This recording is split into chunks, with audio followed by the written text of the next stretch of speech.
Alrighties, guys, got another horror movie review bit comparison, whatever you want to call it, for you guys today.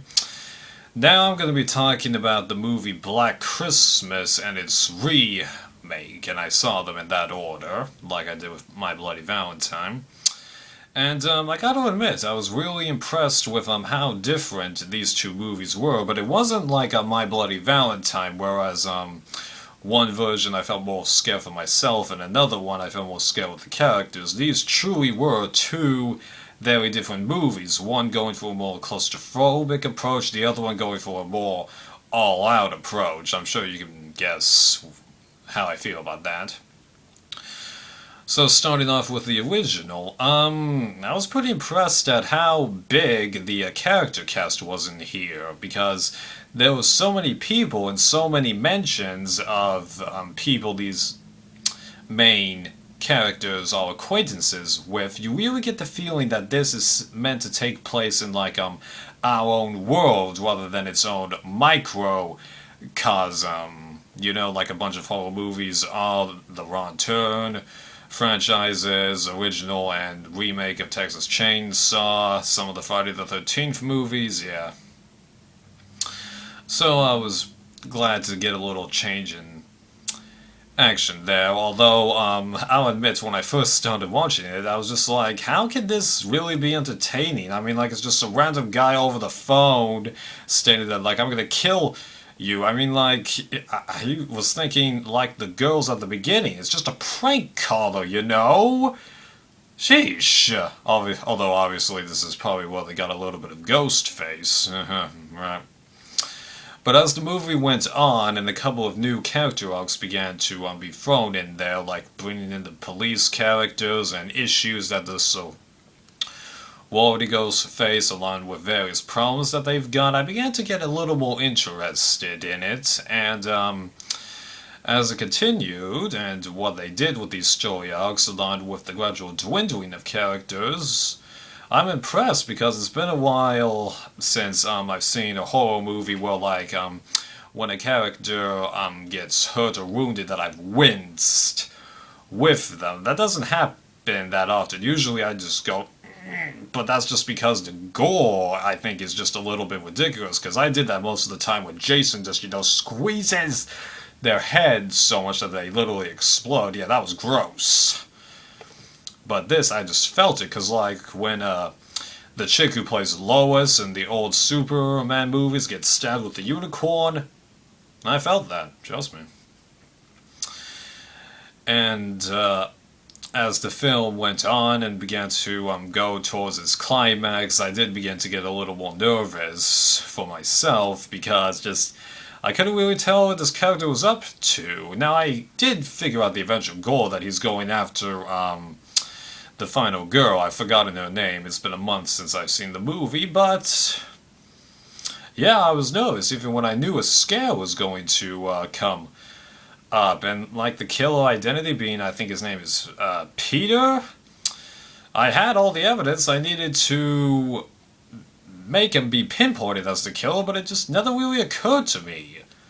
Although I still think that his motivation is a little stretched because, I mean, like, okay, I get that you're upset that your girlfriend is breaking up with you and that you pregnated her but that she wants an abortion, but it's her bleeding decision, you know?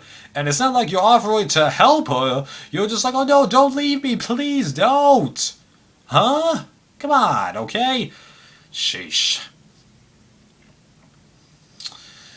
And like, the ending there, man, was I nervous for the final chick, but in the end it managed to work out, and everyone's happy, really. And how do I feel about that detective character? Well, it's nice to see, even though he's not entirely in the picture, he matters significantly enough that I don't think they'll waste any time on him, kind of like the, sheriff in the original My Bloody Valentine, even though he does arguably have a purpose. So that sums up my thoughts on this film, I think. I'm gonna go 4 out of 5, mainly just because it lacked a huge wow factor, even though I did say, like, impressed 3 times earlier. It's just not that kind of movie for me, okay? Now for the remake, I checked out like 25 seconds of the trailer to get a little feel for it, and at first I was just like, I totally am not going to like this because just well, look what they've done to it. They've just like blown the lighting up so it looks completely cartoonish, and like I'm definitely not going to feel as claustrophobic as I was in the first movie. I totally do not think that this is going to be good, and even though that chick who was in Final Destination 3 and a couple of other horror movies was in there. She was the only actor I recognized from when I was introduced to all the characters at first. I was like, yeah, it's not gonna be that good of a movie, and at first I was thinking that I was pretty much right, because like these characters, I wasn't really liking them, even though that was the goal of the movie, trying to stress a whole different generation.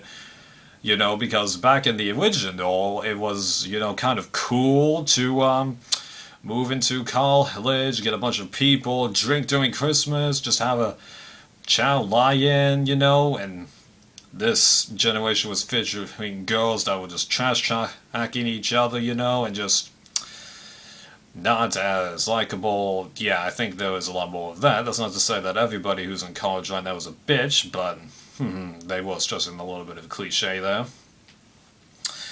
And I also wasn't liking bits that the movie was trying to throw us off in, because, like, you know, when they show that weird chick, you know, with the glasses, she barely gets shown throughout the movie, but they try and show the origin of the killer when we first are introduced to her, so that we think, hang on a sec, that, you know, she's related to the killer and all that stuff. Just, what was the deal with that? It accomplished no purpose, and you're trying to throw us off? I mean, like, I was kind of fooled by it, but even if they would have been right, I would have still called them stupid. Yeah, and, like, I thought the deaths here were kind of a little over the top, although on a discussion topic level, I think they were interesting to bring up.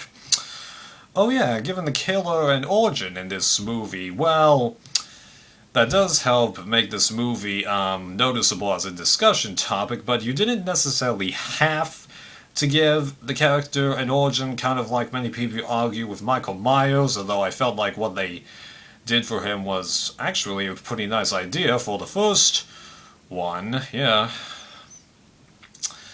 And arguably, Billy's origin here is even creepier than Michael Myers and Rob Zombie, yeah.